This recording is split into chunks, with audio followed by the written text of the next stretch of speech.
Welcome everyone. आज हमारा topic है major child development theories and theories.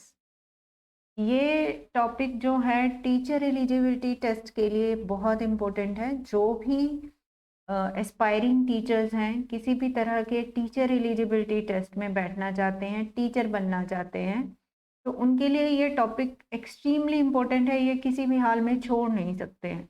चाहे वो स्टेट लेवल का टीचर एलिजिबिलिटी टेस्ट है, चाहे वो सेंट्रल टीचर एलिजिबिलिटी टेस्ट है। Major child development theories and theories के बारे में ये पूछा जाता है। वहाँ पे काफ़ी क्वेश्चंस होते हैं इनके बारे में। कौन कौन से थ्योरिस्ट थे जिन्होंने चाइल्ड डेवलपमेंट से रिलेटेड जो हैं थ्योरीज दी हैं, आज वो हम इस वीडियो में डिस्कस करेंगे। और आने वाली वीडियोस में मेरी कोशिश रहेगी कि ये वाली सारी की सारी थ्योरीज मैं कवर कर दूँ। This is very very important. तो स्टूडेंट्स, ये लेसन जो है प्रेजेंट कर रही हैं सविता शर्मा। आप कहेंगे कि मैं टीचर एलिजिबिलिटी टेस्ट के बारे में वीडियो बना रही हूँ, तो आप थोड़ा सा मेरे बारे में जान लीजिए।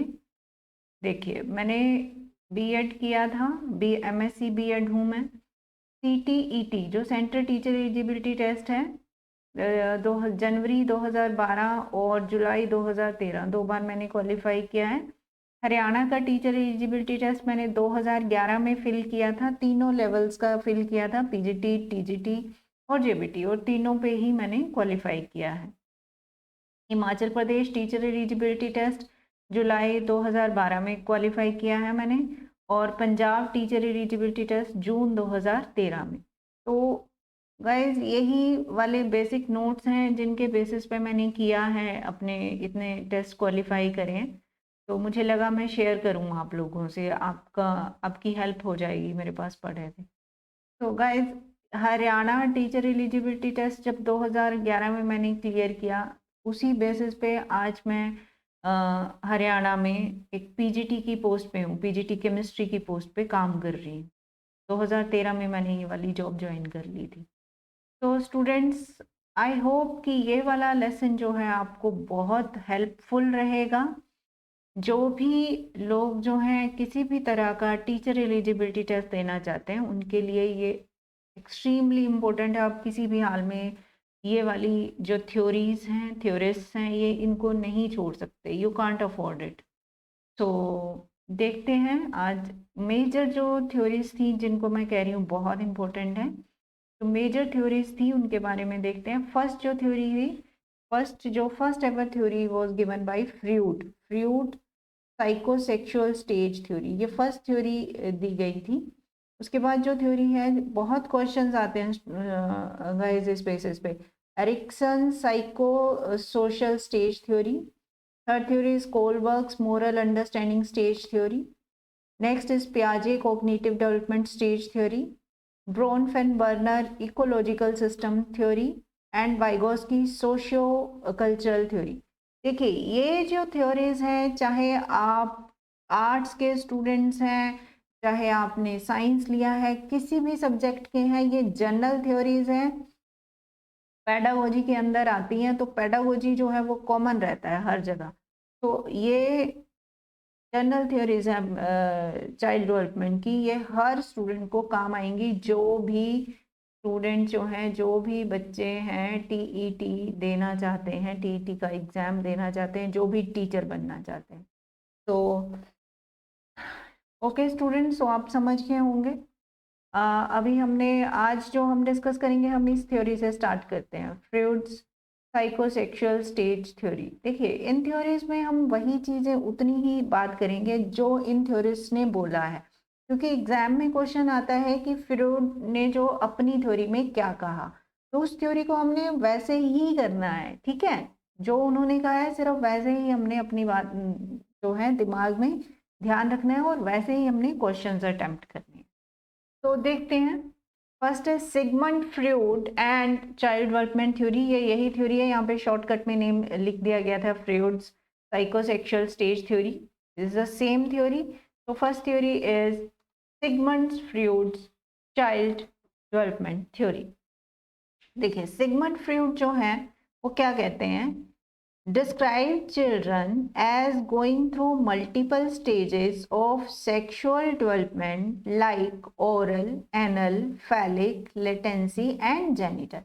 देखिए, इसमें सिगमंड फ्रॉइड क्या कह रहे हैं कि बच्चा जो है अलग अलग कई स्टेजेस से गुजरता है। कौन सी स्टेजेस है वो? सेक्सुअल डेवलपमेंट है। Sexual development is not like that, ये बच्चे का जो डेवलपमेंट है उसकी आइडेंटिफिकेशन से रिलेटेड डेवलपमेंट है कि वो लड़का है, लड़की है, आदमी है या औरत है। तो उस हिसाब से बच्चा वैसा कैसा सोचना शुरू करता है, जन्म से आगे तक वो किस तरह से इन चीज़ों को सोचना शुरू करता है, कैसे कैसे उसकी सोच डेवलप होती है, उस पर कोशिश करी गई थी सिगमंड फ्रॉइड द्वारा। उन्होंने फर्स्ट, ये थ्योरी इसलिए इम्पोर्टेंट है क्योंकि ये फर्स्ट थ्योरिस्ट थे जिन्होंने इस पर काम करना शुरू किया, चाइल्ड डेवलपमेंट थ्योरीज के बारे में सोचना शुरू किया। तो this was the first ever theory. Sigmund Freud ने हमें बताने की कोशिश करी है, हमें बताया है कि जो बच्चा है मल्टीपल स्टेजेस में डेवलप करता है, उसे उन्होंने सेक्सुअल डेवलपमेंट का नाम दिया गया।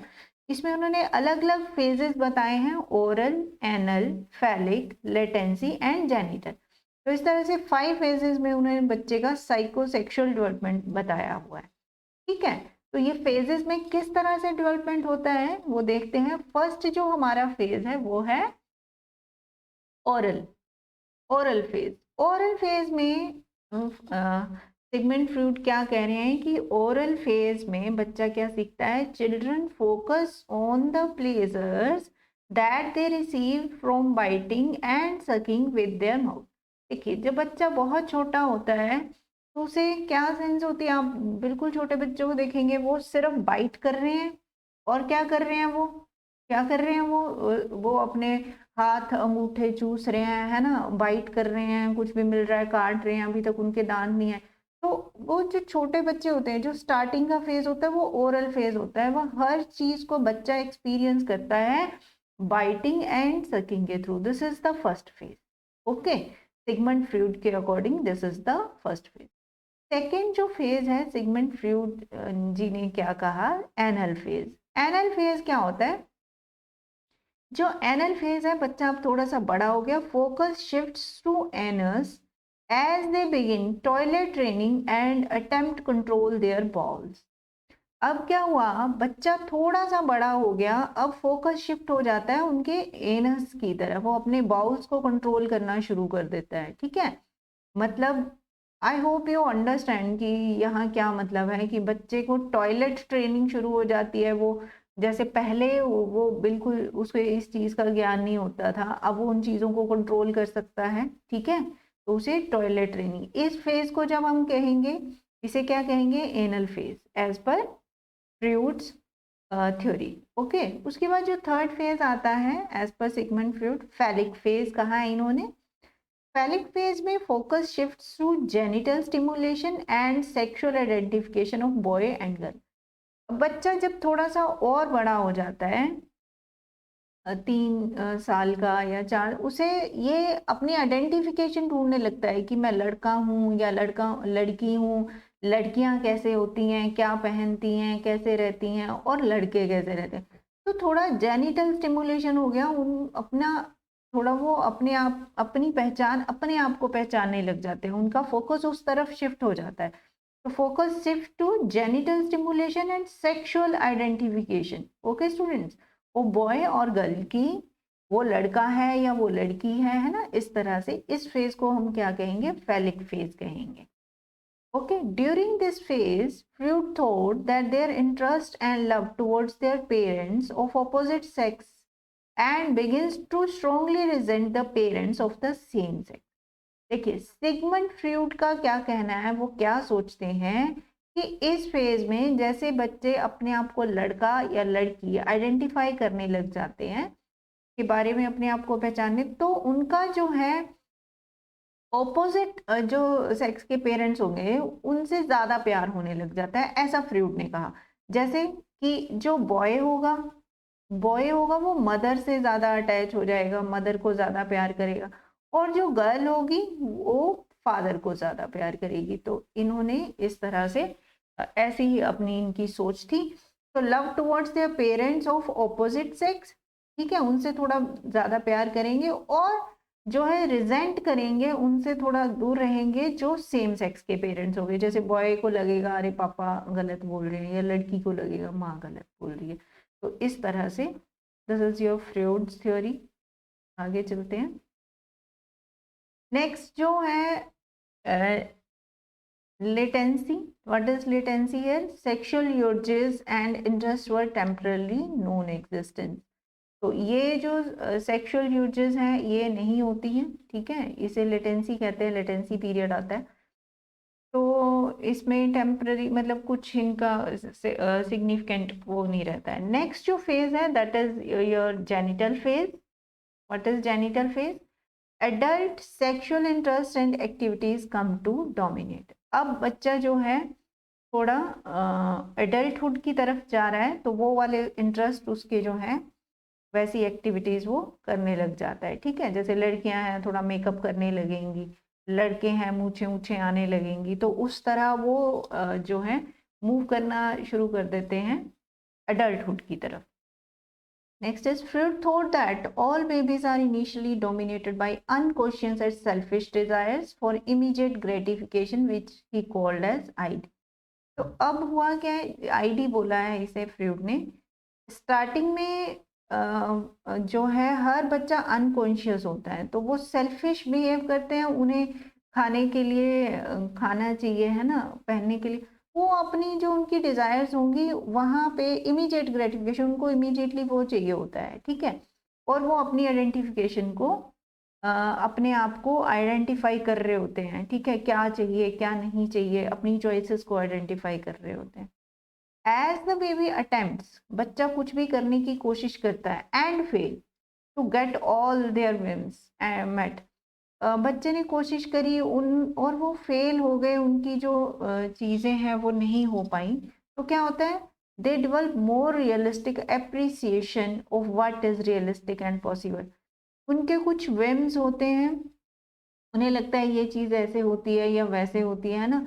धीरे धीरे वो जब रियलिस्टिक वर्ल्ड को एक्सपीरियंस करने लग जाते हैं, कुछ चीज़ें वो अचीव कर लेते हैं, कुछ चीज़ें में वो फेल हो जाते हैं, है ना। कुछ भी जो उनकी इमेजिनेशंस होती हैं, तो फिर वो उसी तरह वर्ल्ड को रिकॉग्नाइज करना शुरू कर देते हैं कि दुनिया कैसी है, ठीक है। तो वो क्या करते हैं, रियलिस्टिक अप्रिसिएशन हो जाता है, वो धीरे धीरे जो है विम्स की से निकलकर रियलिटी की तरफ जाना शुरू करने लग जाते हैं, ठीक है, और उसी को बिलीव करने लग जाते हैं कि क्या पॉसिबल है और क्या नहीं है। इस चीज को जो है, देखिए, जो रियलिस्टिक एप्रिसिएशन है यहाँ पर, उसे क्या कहा गया है, उसे ईगो कहा गया है बाय फ्रूड, ठीक है स्टूडेंट्स, ये याद रखना है। Next is super ego. Super ego क्या है? अकॉर्डिंग टू फ्रूड, फ्रूड ने कहा कि बेबीज जो हैं, according to Freud, babies come to learn about their parents value. देखिए, घर में जैसा माहौल है, बच्चा वैसा कि कौन सी चीज़ अच्छी है कौन सी बुरी है, क्या करना चाहिए क्या नहीं करना चाहिए, वो जो पेरेंट्स की वैल्यूज है वो बच्चा सीखने लग जाता है धीरे धीरे टाइम के अकॉर्डिंग, और उस चीज़ को ही वो इंटरनलाइज करने लग जाता है कि हाँ, ऐसा करना चाहिए ऐसा नहीं करना चाहिए, वही वैल्यूज जो है उसके अंदर आ जाती हैं। तो इस चीज को, इस फेज को क्या कहा है उन्होंने, ये आ गया है सुपर ईगो। हालांकि देखिए, this theory is not considered to be very accurate. इस थ्योरी को बहुत एक्यूरेट या हम प्रिसिशन से नहीं कह सकते, इन्होंने कोई हमें एज के बारे में नहीं बताया, कुछ और ज़्यादा डिटेल्स नहीं बताई, इन्होंने सिंपल बताया कि स्टार्टिंग में ओरल फेज एनल फेज इस तरह से जो है बड़ा हो गया, बच्चा जो है वो चीज़ों को समझ रहा है। बट ये बिल्कुल एक्यूरेट जो है, बिल्कुल एक्यूरेसी से तो हमें नहीं बता रही है, पर क्योंकि ये बहुत इंपॉर्टेंट है, क्योंकि ये फर्स्ट थ्योरी थी, it was the first ever theory जो चाइल्ड की डेवलपमेंट पर फोकस कर रही थी, फर्स्ट स्टेज थ्योरी, जिसने हमें बताया कि जो है डेवलपमेंट जो है, एक ह्यूमन डेवलपमेंट है वो स्टेजेस में होता है, उसका जो साइकोलॉजिकल और सेक्सुअल डेवलपमेंट है वो स्टेजेस में होता है। तो इस तरह से क्योंकि फ्रूड जो है इन्होंने फर्स्ट टाइम इस चीज़ पर फोकस किया, तो दुनिया का ध्यान इन चीज़ों पर गया, उसके बाद कई और थ्योरीज आई, तो it was the start in this field. तो ये फर्स्ट एवर थ्योरी थी, सो इसलिए ये बहुत इंपॉर्टेंट है। तो आज हमने Sigmund Freud and child development theory करी। ठीक है, साइकोसेक्सुअल थ्योरी। आने वाले टाइम में हम आपको जल्दी ही मैं आपको Erikson psycho social stage theory और ये जितनी भी थ्योरीज हैं यहाँ पे, जैसे Kohlberg's moral understanding stage theory, पियाजे theory, Bronfenbrenner ecological system theory, Vygotsky socio cultural theory, ये सब थ्योरीज के बेसिस पे मेरी कोशिश रहेगी कि मैं आपको ये सब वीडियोस प्रोवाइड करवा दूँ। Guys these theories are very very important. मैं फिर से स्ट्रेस करके बोल रही हूँ, अगर आप टीईटी किसी भी स्टेज के किसी भी तरह का आप टीचर एलिजिबिलिटी टेस्ट में बैठना चाहते हैं तो इनके बिना जो है it is not possible. These are very important, extremely important theories.